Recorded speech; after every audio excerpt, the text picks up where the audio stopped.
না দ্বিতীয় না তৃতীয় চতুর্থ না পুচ্যতে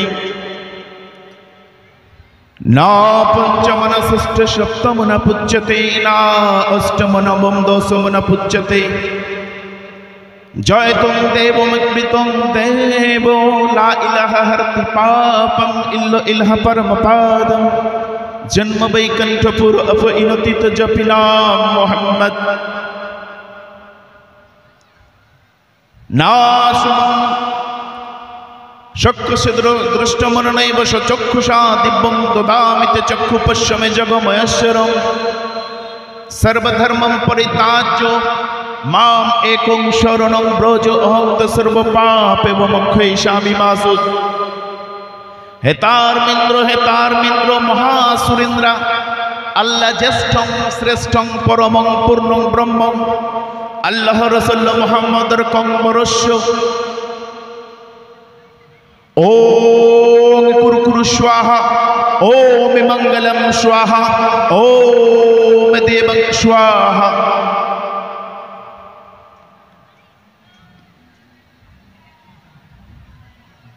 সমস্ত প্রশংসা সমস্ত গুণগান গুণকীর্তন সেই মহান রব্বুল আলামিনের জন্য, যিনি আমাকে আপনাকে আর এই বিশ্ব ব্রহ্মাণ্ডকে সৃষ্টি করেছেন। তারপরে পরে এই সহস্র কোটি দরুদ ও সালাম বর্ষিত হোক আমার নবী আপনার নবী কুল কায়নাতের নবী জনাবে মুহাম্মদ রাসূলুল্লাহ সাল্লাল্লাহু তাআলা আলাইহি ওয়াসাল্লামের উপরে। আল্লাহ পাক যে নবীকে সৃষ্টি না করলে চন্দ্র গ্রহ সূর্য ইউরেনাস নেপচুন প্লুটো সপ্তম আকাশ সাতবক জমিন এই বিশ্ব ব্রহ্মাণ্ড এবং এই বিশ্ব ব্রহ্মাণ্ড তথা পৃথিবীর বাইরে যে সমস্ত গ্রহ নক্ষত্র বিরাজ করছে কোনো কিছুকেই সৃষ্টি করতেন না। আল্লাহ যদি তিনার নবীকে সৃষ্টি না করতেন জান্নাত দোজখ পাহাড় পর্বত নদী নালা কোনো কিছুকেই সৃষ্টি করতেন না। আসুন কোরআনুল কারীমের সঙ্গে হুবহু মিলে যায়। আজ অব্দি কোনো গ্রন্থ চ্যালেঞ্জ ছুড়ে দিতে পারেনি আমার মধ্যে কোনো ভুল নেই, বাট পবিত্র কোরআনুল কারীম এমন একটি গ্রন্থ যার ভূমিকায় মহান রব্বুল আলামিন বলছেন যালিকাল কিতাবু লা রাইবা ফি, this is the scripture where there is no doubt. এটা এমন এক গ্রন্থ যার মধ্যে কোনো সন্দেহ নেই। বেদওয়ালাকে জিজ্ঞেস করেন, বেদ আজ অব্দি চ্যালেঞ্জ করতে পারেনি আমার মধ্যে কোনো ভুল নেই। খ্রিস্টানদের বাইবেলে খুঁজে দেখেন, বাইবেল বলতে পারেনি আমার মধ্যে কোনো ভুল নেই। শ্রীমদ্ ভগবত গীতাকে জিজ্ঞেস করেন, শ্রীমদ্ ভগবত গীতা বলতে পারবে না আমার মধ্যে কোনো ভুল নেই। আপনার গ্রন্থ সাহেবকে জিজ্ঞেস করেন, গ্রন্থ সাহেব বলতে পারবে না আমার মধ্যে কোনো ভুল নেই। আরও বিভিন্ন ধর্মগ্রন্থ রয়েছে, আপনার ভবিষ্য পুরাণ কল্কি পুরাণ জিজ্ঞেস করেন, আজ অব্দি কোনো ধর্ম চ্যালেঞ্জ ছুড়ে দিতে পারেনি। বাট পবিত্র কোরআনুল কারীম এমন একটি গ্রন্থ যার ভূমিকায় মহান রব্বুল আলামিন চ্যালেঞ্জ ছুড়ে দিয়েছেন, যালিকাল কিতাবু লা রাইবা ফি, this is the scripture where there is no doubt. এটা এমন এক গ্রন্থ যার মধ্যে কোনো সন্দেহ নেই। ভলেন্টিয়ার্স থাকলে ওনাকে বুঝিয়ে একটু বাইরে নিয়ে যান, আর না হলে বসান বুঝিয়ে দিতে পারেনি। আল্লাহর কোরআনকে জিজ্ঞেস করেন, লাস্ট স্ক্রিপচার আখরি হেদায়েত, পবিত্র কোরআনুল কারীমকে জিজ্ঞেস করেন, ওহে লাস্ট স্ক্রিপচার আখরি হেদায়েত, তুমি এক আল্লাহর ব্যাপারে কি বলো? পবিত্র কোরআনুল কারীম আপনাকে বলবে কুল হুয়াল্লাহু আহাদ, ওহে মুহাম্মদ বলে দাও আল্লাহ এক ও দ্বিতীয়, আল্লাহ একজনই, দ্বিতীয় কেউ নেই। পবিত্র কোরআনুল কারীমকে জিজ্ঞেস করেন যে আল্লাহ রাব্বুল আলামিনের আরো ডেফিনেশন দিন। পবিত্র কোরআনুল কারীম আপনাকে বলবে লাম ইয়ালিদ ওয়া লাম ইউলাদ, তিনি কাউকে জন্ম দেননি, তিনি কারো কাছ থেকে জন্ম নেননি। হি নট বিগটেড নর ওয়াজ বিগটেন। পবিত্র কোরআনুল কারীমকে জিজ্ঞেস করেন, পবিত্র কোরআনুল কারীম আপনাকে বলবে ওয়ালাম ইয়াকুল লাহু কুফুয়ান আহাদ, and there is none comparable unto him. Allah তাআলার সঙ্গে কোনো জিনিসের তুলনা হয় না। আমি আমার বক্তব্যের প্রারম্ভে হিন্দু ভাইদের ধর্মগ্রন্থ যেটা সবচেয়ে উঁচু স্থানে রয়েছে, বেদ, 4টি বেদ রয়েছে, ঋগ্বেদ, সামবেদ, যজুর্বেদ, অথর্ববেদ। আমি অথর্ববেদ থেকে কিছু শ্লোক পাঠ করেছিলাম, যার মধ্যে আল্লাহ রাব্বুল আলামিন যে এক, পবিত্র কোরআনুল কারীমে যেভাবে বলা হয়েছে আল্লাহ এক, আল্লাহর কোনো বাবা নেই, কোনো মা নেই, আল্লাহ রাব্বুল আলামিনকে কেউ সৃষ্টি করেননি, আল্লাহ রাব্বুল আলামিনের সঙ্গে কোনো জিনিসের তুলনা হয় না। ঠিক হিন্দু ভাইদের ধর্মগ্রন্থ বেদের মধ্যে আমি পেয়েছি, বেদেও একই কথা বলা হয়েছে। বলেন কি কথা বলা হয়েছে? অথর্ববেদের মধ্যে বলা হয়েছে না দ্বিতীয় না তৃতীয় চতুর্থ না পুচ্যতে পবিত্র কোরআনুল কারীমকে জিজ্ঞেস করেন তুমি আল্লাহর ব্যাপারে কি বলো, পবিত্র কোরআনুল কারীম বলবে আল্লাহ এক। বেদকে জিজ্ঞেস করেন তুমি কি বলো এক আল্লাহর ব্যাপারে, বেদ আপনাকে বলছে না দ্বিতীয় না তৃতীয় চতুর্থ না পুচ্ছতে, আল্লাহ রাব্বুল আলামিন একজনই, দ্বিতীয় কেউ নেই, দ্বিতীয় কেউ নেই। যদি বলেন তৃতীয় কেউ আছে, না বেদ বলবে তৃতীয় কেউ নেই, চতুর্থ কেউ নেই, পঞ্চম কেউ নেই, ষষ্ঠ কেউ নেই, সপ্তম কেউ নেই। তার মানে বোঝা গেল এই বিশ্ব ব্রহ্মাণ্ডকে আল্লাহ রাব্বুল আলামিন সৃষ্টি করেছেন। এই বিশ্ব ব্রহ্মাণ্ডের সৃষ্টিকর্তা খালেক ক্রিয়েটর একজনই। পবিত্র কোরআনুল কারীমে যে কথা বলা হয়েছে বেদের এই শ্লোকের মধ্যে ঠিক একই কথা বলা হচ্ছে। শ্রীমদ্ ভগবত গীতাকে জিজ্ঞেস করেন তুমি কি বলো এক আল্লাহর ব্যাপারে, শ্রীমদ্ ভগবত গীতাতে আপনার 18 নম্বর অধ্যায়ের 66 নম্বর মন্ত্রে বলা হয়েছে যুদ্ধের মাঠে একটি কথোপকথন রয়েছে। ভগবান শ্রীকৃষ্ণ অর্জুনকে বলছেন, যুদ্ধের মাঠে তিনি যুদ্ধ করতে করতে হতভম্ব হয়ে পড়ে গেছেন, কিভাবে যুদ্ধ করবেন। আপনার সেই সময় শ্রীকৃষ্ণ গিয়ে অর্জুনকে সাহস যোগাচ্ছেন, সর্বধর্মম পরিত্যাজ্য, সমস্ত ধর্মকে পরিত্যাগ করে দাও, মাম একম শরণং ব্রজ, তুমি এক ঈশ্বরের এক আল্লাহর উপাসনা করো, অহং তো সর্ব পাপ এবং মোক্ষয়িষ্যামি মা শুচ, তিনি তোমাকে সমস্ত পাপ থেকে মুক্তি দিয়ে মোক্ষ লাভ করাবেন। ভগবত গীতার মধ্যেও একই কথা বলা হয়েছে, বেদের মধ্যে একই কথা বলা হয়েছে।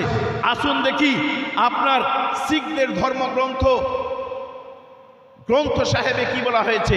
শিখদের ধর্মগ্রন্থ গ্রন্থ সাহেবে একই কথা বলা হয়েছে। ও সত্য নাম কর্তা পুরুষ নির্বাণকাল মুক্ত অজনী সহম গুরু প্রসাদ জপাদিসৎ যুগাদিসৎ বিনানুক্রমে বিসৎ। ওম তার সত্য নাম, তিনি কর্তা পুরুষ, তিনি আদিতে সত্য ছিলেন, বর্তমানে সত্য আছেন, ভবিষ্যতেও সত্য থাকবেন। শিখদের ধর্মগ্রন্থ গ্রন্থ সাহেবে বলা হয়েছে ও সত্য নাম কর্তা পুরুষ নির্বাণকাল মুক্ত অজনী সহম গুরু প্রসাদ জপাদিসৎ যুগাদিসৎ বিনানুক্রমে বিসৎ। ওম তার সত্য নাম, তিনি কর্তা পুরুষ, তিনি আদিতে সত্য ছিলেন, বর্তমানে সত্য আছেন, ভবিষ্যতেও সত্য থাকবেন। তার মানে বোঝা গেল বর্তমান বিশ্বে হকের উপরে যে ধর্মটি রয়েছে সেটি হচ্ছে ইসলাম ধর্ম। কথা বুঝতে পারছেন তো? পবিত্র কোরআনুল কারীমের মধ্যে বলা হয়েছে যে আল্লাহ পাক আমাদেরকে সৃষ্টি করেছেন একটি পরীক্ষার জন্য, যে আমাদের মধ্যে কে কর্মে উত্তম, কে ভালো কাজ করে পৃথিবী থেকে যেতে পারে। আল্লাহ রাব্বুল আলামিন আপনি পবিত্র কোরআনুল কারীমকে জিজ্ঞেস করেন, if you want to know from the holy Quran, পবিত্র কোরআনুল কারীমের কাছে আপনি জানতে চান, পবিত্র কোরআনুল কারীমকে বলেন যে হে পবিত্র কোরআনুল কারীম, তুমি তো আল্লাহর বিভিন্ন সৃষ্টির ব্যাপারে, মানব সৃষ্টির ব্যাপারে বললে, দুনিয়া কিভাবে সৃষ্টি হয়েছে। পবিত্র কোরআনুল কারীম আপনাকে এই প্রশ্নের উত্তর দিবে। মডার্ন সায়েন্স, আধুনিক বিজ্ঞানীদেরকে জিজ্ঞেস করেন, আধুনিক বিজ্ঞানীর একটা থিওরি আবিষ্কার করেছে, যে থিওরির নাম দিয়েছে তারা বিগ ব্যাং থিওরি। যে দুনিয়া কিভাবে সৃষ্টি হয়েছে তারা একটা থিওরি বের করেছে, যে থিওরির নাম দিয়েছে বিগ ব্যাং থিওরি। যে চন্দ্র, গ্রহ, সূর্য, ইউরেনাস, নেপচুন, প্লুটো যা কিছুই আমরা দর্শন করছি বা দেখছি বা যা কিছু আমাদের দর্শনের বাইরে আছে, সব একত্রিত অবস্থায় ছিল, এক জায়গায় ছিল। বিজ্ঞানীরা বলবে যে সব এক জায়গায় ছিল, আর একটা বিস্ফোরণের মাধ্যমে যেভাবে বোমা ফাটানো হয়, বম ব্লাস্ট করা হয়, ঠিক ব্লাস্টের মাধ্যমে পৃথিবী সৃষ্টি হয়েছে, সূর্য সৃষ্টি হয়েছে, চাঁদ সৃষ্টি হয়েছে, আকাশ সৃষ্টি হয়েছে, জমিন সৃষ্টি হয়েছে। বিজ্ঞানীরা বলছে এই কথা। পবিত্র কোরআনুল কারীমকে জিজ্ঞেস করেন, বিজ্ঞানীরা বলছে দুনিয়া বিস্ফোরণের মাধ্যমে সৃষ্টি হয়েছে।